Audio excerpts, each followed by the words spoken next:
All right, welcome to Part B. Let's take a look at Herbert Hoover in the first years of the Great Depression. All right, Hoover wins a landslide victory in 1928. You'll recall, at the RNC convention, we shall soon, with the help of God, be in sight of the day when poverty will be banished from this nation. Well, sure looks like it. Boy, that stock market is just going up, up, up. There are warning signs. The Fed sees some overheating going on and is beginning to apply the brakes, hesitating a bit late in 1928, early 1929, and picks up again in the summer. By September, the stock market begins to stall. A slow decline commences, and then on October 24th, 1929, the stock market crashes 11%. 11%. In a day of infamy, Black Thursday. Black Thursday, an 11% crash in the stock market. To give you a bit of an idea of what that looks like, I mean, our stock market right now, as of November 2020, is approaching 30,000. So this would not be unlike if the stock market in one day, the Dow Jones in one day in this country went down 3,000 points. Okay, just like really, really big crash. Over the weekend, Herbert Hoover attempted to reassure markets. He said, no, look, we're on a sound basis here, nothing to worry about. But then when markets opened back up on Monday, on October 28th, stock market crashed an additional 13%. Then on Black Tuesday, an additional 12%. So that, look at that drop. Just absolutely tremendous fall in the price of stocks. Now, it falls to a level that the U.S. was at around 1927. But there were a whole lot of people who invested money in the stock market late in 1927, in 1928, and into 1929, and all those gains were wiped out within 1 week. Huge drop in prices. Here's two examples.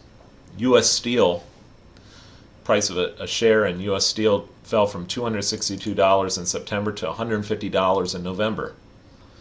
Montgomery Ward, the big retailer, share price went from $138 to $49. All right, a lot of investors, especially speculators, who were betting on a price rise, especially if they bought on margin on credit, lost everything they had. And in fact, there were a lot of suicides after that first week.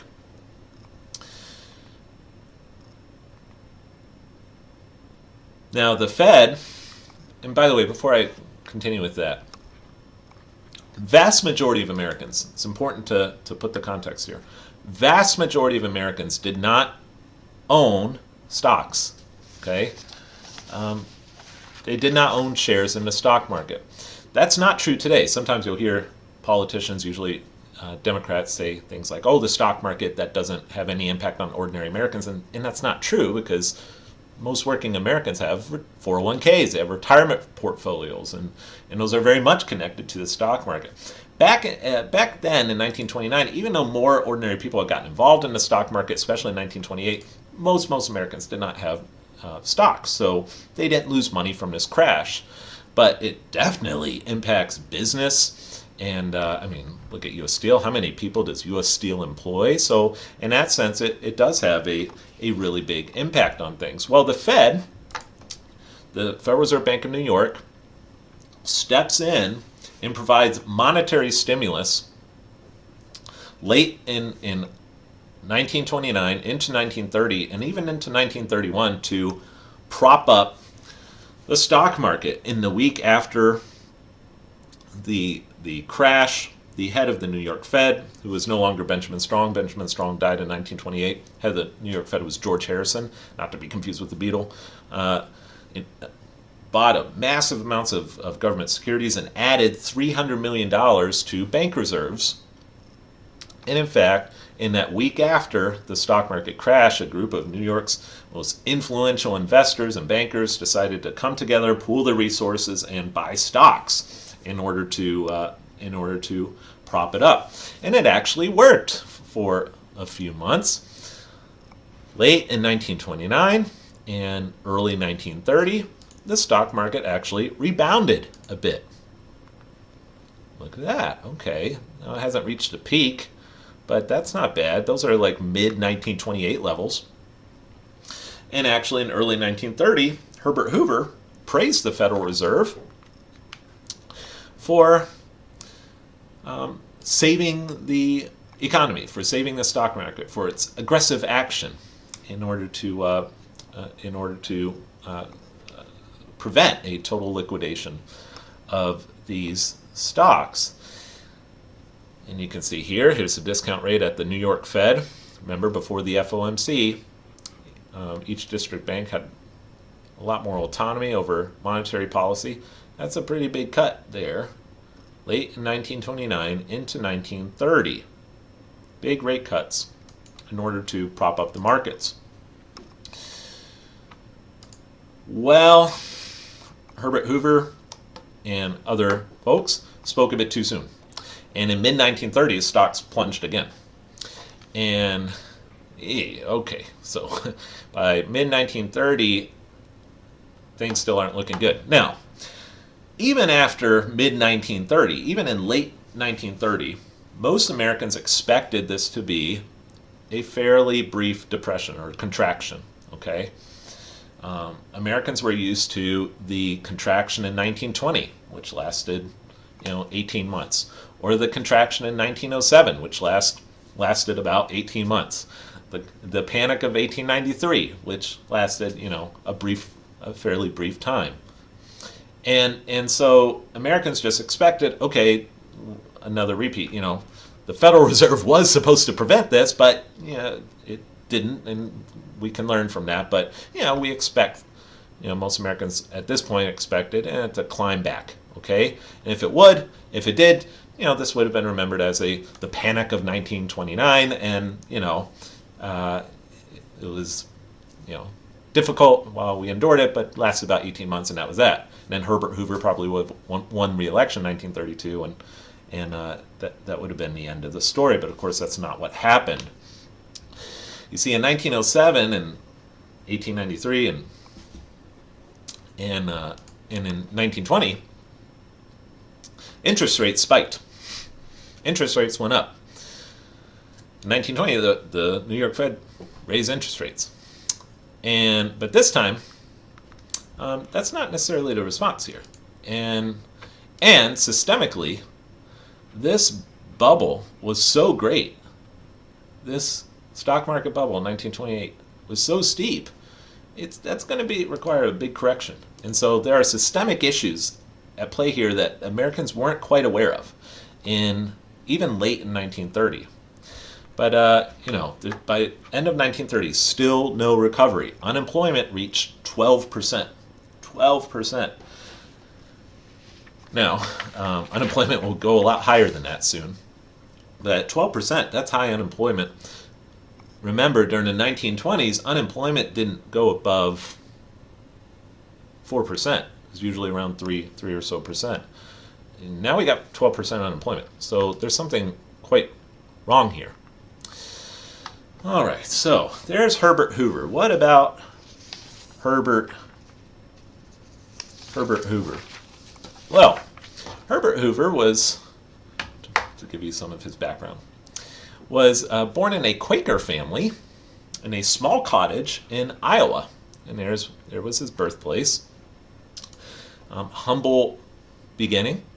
His father was a blacksmith, a successful blacksmith, but a blacksmith, and he owned a farm implement store, and he ran that store. Well, Herbert Hoover had family members when he was growing up who wanted to ensure that he had a strong education, and as a young adult actually went on to Stanford University, where he studied engineering. And then became involved in international mining companies, and became quite a successful mining engineer and earned quite a lot of wealth. So a successful engineer, miner, but then he began to get into politics. And in politics appeared a natural fit for Hoover. He brought his sort of can-do problem-solving spirit that he learned as an engineer, and he desired to apply it to the political realm, which back then was a very progressive idea. Progressives were all about, expert, technocrat type members of the bureaucracy working to make sure that government ran efficiently, like a machine. And Hoover was a good candidate for that kind of job. And so Hoover, being a successful engineer, got involved in politics, and President Woodrow Wilson, during the war, took notice when Herbert Hoover was made chairman of a relief committee that operated near the beginning of the war in Belgium in northeastern France. And Herbert Hoover became an internationally known celebrity for his work as a humanitarian on the war front during World War I, providing relief to the beleaguered citizens of Europe during that horrible war.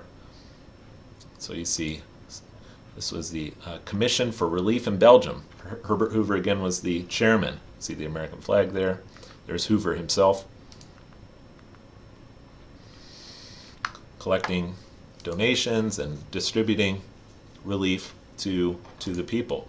Woodrow Wilson took notice and appointed Herbert Hoover the director of the U.S. Food Administration.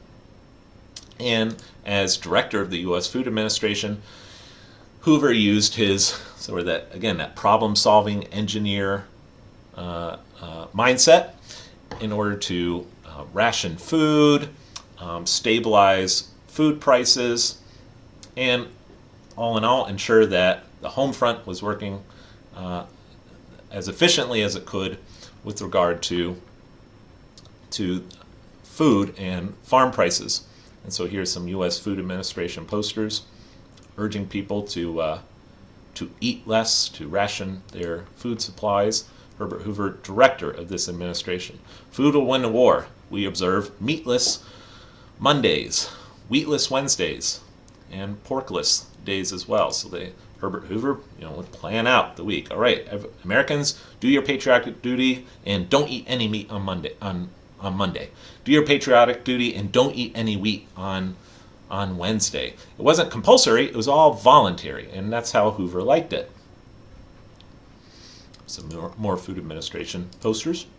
Well, Herbert Hoover was lauded for these efforts as well, and again became quite the household name in the late 1910s, and again internationally known as well. John Maynard Keynes praised Herbert Hoover for his humanitarian efforts in Belgium.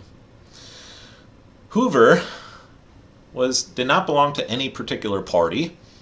He had a progressive bent about him, but he ended up gravitating toward the Republicans and went Republican in 1920. He flirted with the Democrats for a period, but then went Republican in 1920. And joined the Harding administration as Secretary of Commerce, and ended up serving as Secretary of Commerce under Calvin Coolidge. Herbert Hoover was a pro-business guy. He generally sided with laissez-faire. However, he had more of an activist bent than Harding did, and definitely a more activist bent than Coolidge. Herbert Hoover, for example, wanted to intervene in the 1920 recession. Harding, dismissed his ideas and sidelined Hoover's plan for more government intervention in the economy. But Hoover remained a prominent Republican through the 1920s. There's Hoover as Secretary of Commerce under Calvin Coolidge. And now he's president. Now, even though Hoover does have this more activist bent, Hoover nevertheless was staunchly opposed to direct federal government relief to individuals. He didn't like welfare. opposed it with quite a strong conviction. Herbert Hoover worried that direct relief would, quote, lead to the superstate, where every man becomes the servant of the state and real liberty is lost. So Herbert Hoover felt very strongly about this. I don't want to give direct relief to individuals. Herbert Hoover also opposed deficit spending. He didn't like deficit spending. He said if we have a federal program, and he did support some federal programs, such as public works projects. You've heard of Hoover Dam. Hoover Dam was, construction began in 1931. That was one of his big projects. But if you're going to have federal spending, you need to pay for it. And so he opposed deficit spending. But Herbert Hoover wasn't completely laissez-faire. He didn't say, oh, just leave it all alone, let the economy liquidate, right? Or let bad businesses go under and we'll just reset everything and build on top of that economy. Herbert Hoover was a strong believer in what he called associationalism, which he defined as voluntary cooperation between capital and labor with the encouragement of government.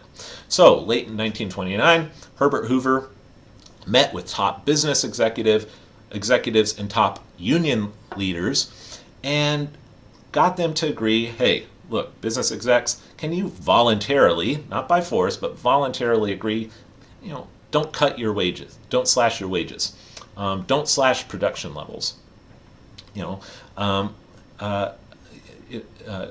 keep your prices steady, avoid layoffs. And then he approached union leaders. Hey, right now, let's not have any strikes, okay? Let's work with cooperation with capital, with business, as well as with government. And we can all together as a team in this voluntary association get through this. That was very much a Herbert Hoover's mindset. And again, it goes back to his engineering, can-do problem solver approach. Herbert Hoover also supported a protective tariff, and in fact, actually, in 1930, the Republicans raised the tariff to historic levels. It was actually the second highest tariff in American history, the Smoot-Hawley tariff.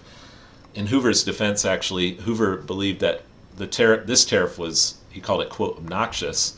It was too high, Hoover believed, but he signed it out of party loyalty. But Republicans really spiked the tariff here. And it actually did have a detrimental effect on the U.S. economy and on foreign trade because other countries retaliated with their own tariffs on U.S. goods, and so U.S. foreign trade, exports and imports declined quite substantially after, as a result of this trade war that erupted. But nonetheless, so that's where he's coming from, all right? This was quite different from his Treasury Secretary, Andrew Mellon. And as it turns out, Hoover and Mellon butted heads a lot. Mellon was a strong believer in what some people would call liquidationism. Mellon looked at the stock market bubble in 1928 and said this was just totally bloated. It should have been liquidated. It's good that it crashed because it purged the system. Mellon said we need to, quote, purge the rottenness out of the system. Purge the rottenness out of the system. Mellon had no sympathy whatsoever for speculators who lost all that they had on the stock market. He said, well, you shouldn't have been reckless. You shouldn't have bet. He said, look, the fact of the matter is we've got a lot of bad businesses out there. Let's just purge the system, liquidate, allow deflation. Just, it'll be hard. It'll be a sharp period of some pain, but you know what? We'll get the rottenness out of the system and then we can build back up. Hoover is not of that mindset. Hoover, wants to keep things propped up, right? Hoover is not in favor of just, let's let the bottom fall out and we can raise everything up from there.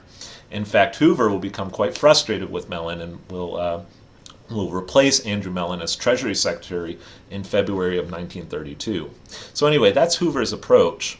What about the Federal Reserve Bank of New York? Well, I already noted how the Fed lowered interest rates up through 1930. Well, into 1931, the Fed continued to lower discount rates. Look at that. The discount rate at the New York Fed was 1.5% by summer of 1931. That's quite low, right? Quite low. So, the Fed is doing what it can to lower interest rates, but here was the problem by 1931. Banks weren't lending out the money. The banks weren't lending out the money, but they were keeping them as reserves because, as we'll see in a slide shortly, bank runs are happening across the country. The public doesn't really trust the banking system right now. The public is also hoarding cash. People don't trust the banking system. And so banks are not lending out this money, and the interest rate is so low they don't really have much reason to do that anyway. So what you have actually was quite severe deflation by 1931. So you have almost this paradox where the Fed has cut rates and yet deflation, because the banks weren't lending it out and the public was hoarding money. The public was hoarding cash. Deflation can turn into quite a vicious cycle, right? When you have inflation, you get money in your hand and you want to get rid of it as fast as you can because, a week later, a month later, it's going to have less value, right? The value of the money is falling, and so you want to spend it as quickly as you can. That in turn, further contributes to inflation. Deflation works in the opposite way. You get money and you hang on to it if you can, right? If you don't have to spend it, you don't, right? You hang on to it because the value of money is rising. The value of money is rising, so you keep it. You hold on to it. And this further contributes to the deflationary cycle. And so deflation is set in by 1931. Production is collapsing, consumption is collapsing, and bank failures are accelerating. By mid-1931, unemployment is now at 15%. Okay? 15%. And Herbert Hoover is getting really anxious. The country's getting really anxious. Like, wait a second, this has gone on now for almost 2 years, about 2 years. When are we getting out of this? And there's, it appears that there are no really good signs here. Here's that chart. There's that graph we've been keeping track of M2. So here's Black Tuesday. Look at that. That's a significant decline in the money supply, right? We've got a lot of increases here, a little bit of a fall. Remember the depression of 1920-21. This fall in the money supply, however, in this case, worked. You had some deflation, but then the economy got out of it. Here is quite a drop. And now we got bread lines, soup kitchens. This was an Al Capone bread line, or soup line in Chicago. Al Capone very ingeniously opened up soup kitchens. That's what crime bosses will do sometimes. They'll offer relief to the poor as to gain support among the public.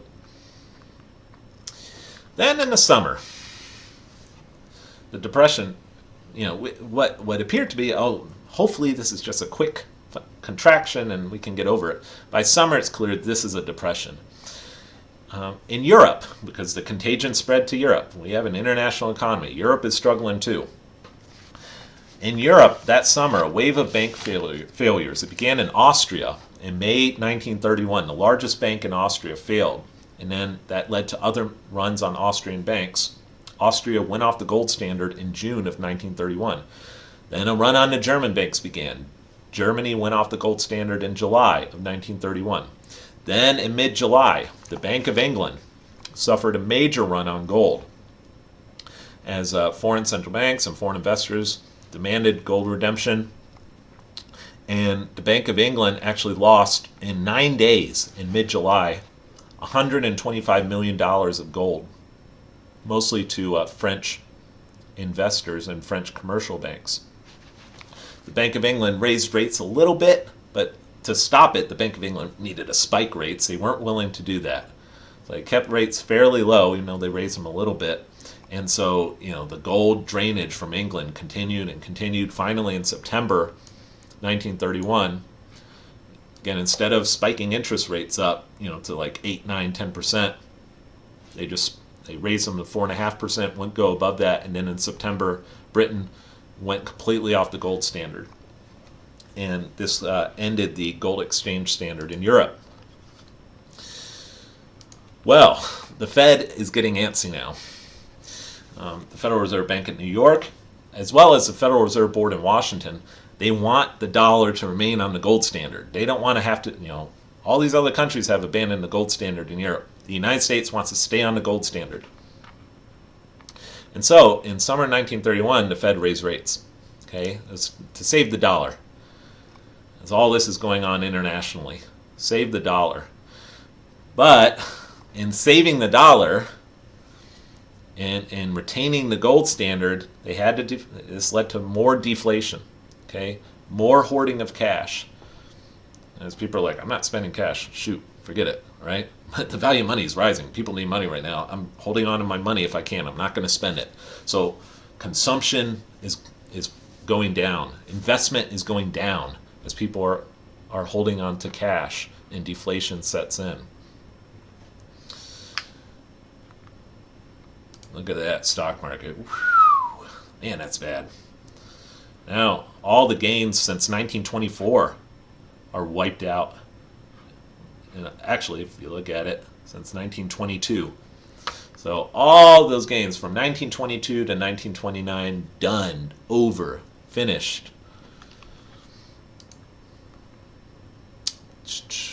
And what a drop. What a drop.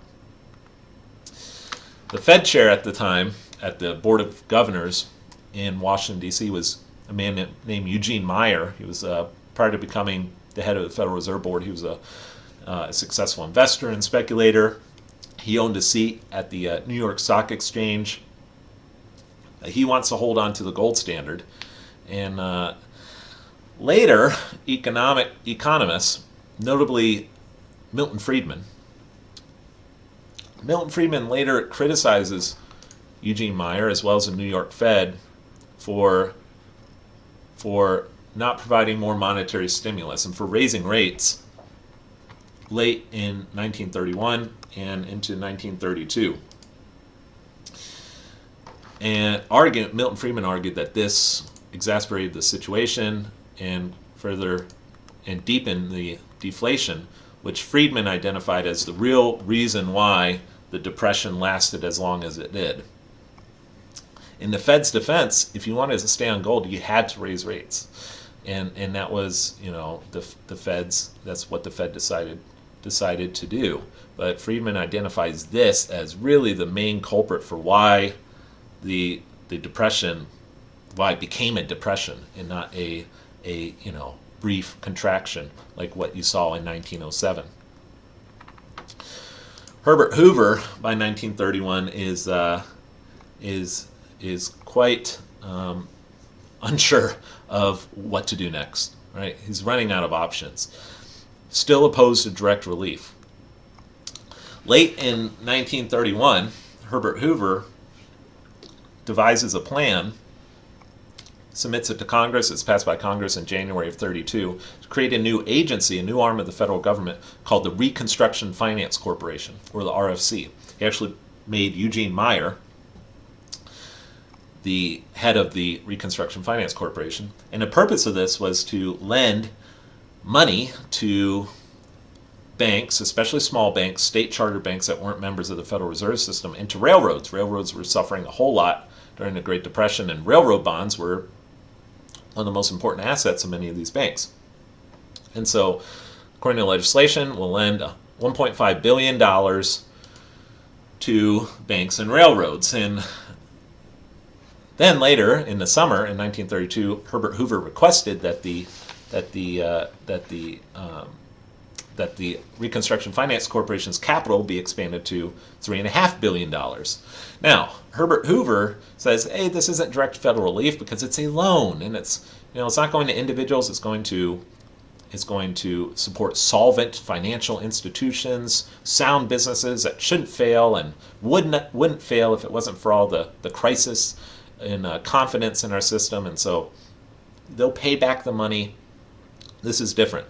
But this really rubbed a lot of people the wrong way. Like, wait a second, you're giving money, you're lending money to, the wealthy and to well-connected people, and yet you're opposed to federal relief for struggling Americans. And so there was really this perception throughout much of America that Hoover doesn't care, right? Hoover is disconnected from the plight of the American people during these really hard times.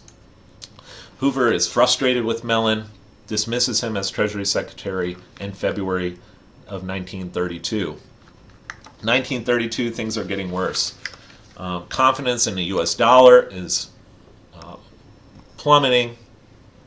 Even though the Fed has raised rates, not enough to restore confidence in the U.S. dollar. Foreigners began demanding gold redemption from the U.S. Gold is leaving the country.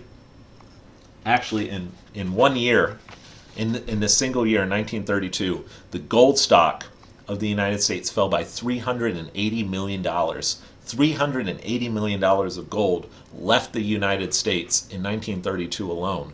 Bank failures, and then unemployment. Unemployment reached 23%. 23%. That's just absolutely enormous. And deflation hits 11%. 11%. So you have this weird situation where there's the value of the dollar is in question. The dollar itself is in question. People are demanding gold, and yet there's deflation. And so it's an awful situation. You actually, it's hard not to have some, empathy and even pity for Herbert Hoover here. He didn't ask for this, right? He becomes president, and a few months later, this huge crisis sets in, and he's doing everything he can, and he thinks, and he's like, I can't adopt. You can't just start giving checks to Americans. That's not the American way, Hoover believes. We can get out of this, but Hoover is really at a loss for what to do. Boy, the bank runs on the bank. Here's some bank runs from the period. A loss of confidence in the banking system. Look at the numbers here. 1930, 1,350 banks failed. 1931, 2,293 banks failed. In 1932, 1,453 banks failed. This absolute catastrophe. There's the Dow. Man, hard times. And meanwhile, Americans with unemployment at 25%. Vagrancy goes up. People hit the road and are looking for work, and sleeping on railroad cars, and homeless encampments, shanty towns, which were derisively nicknamed Hoovervilles, sprout up in American cities everywhere. These makeshift homes made of cardboard and plywood. Mothers rummaging through garbage dumps looking for scraps. Unemployment, I have here in my notes, unemployment in the city of Cleveland reached 50%. 50% in the city of Cleveland in 1932. Hoover is desperate. In June of 1932, Hoover urges Congress to raise taxes. We need to raise taxes. We need more spending from the federal government. Hoover is more and more convinced. But he doesn't want deficit spending. We've got to raise taxes to pay for it. So let's raise taxes on the wealthy. And in 1932, Congress passes this massive increase in the income tax rate. For the top bracket, the tax rate went from 25% to 63%.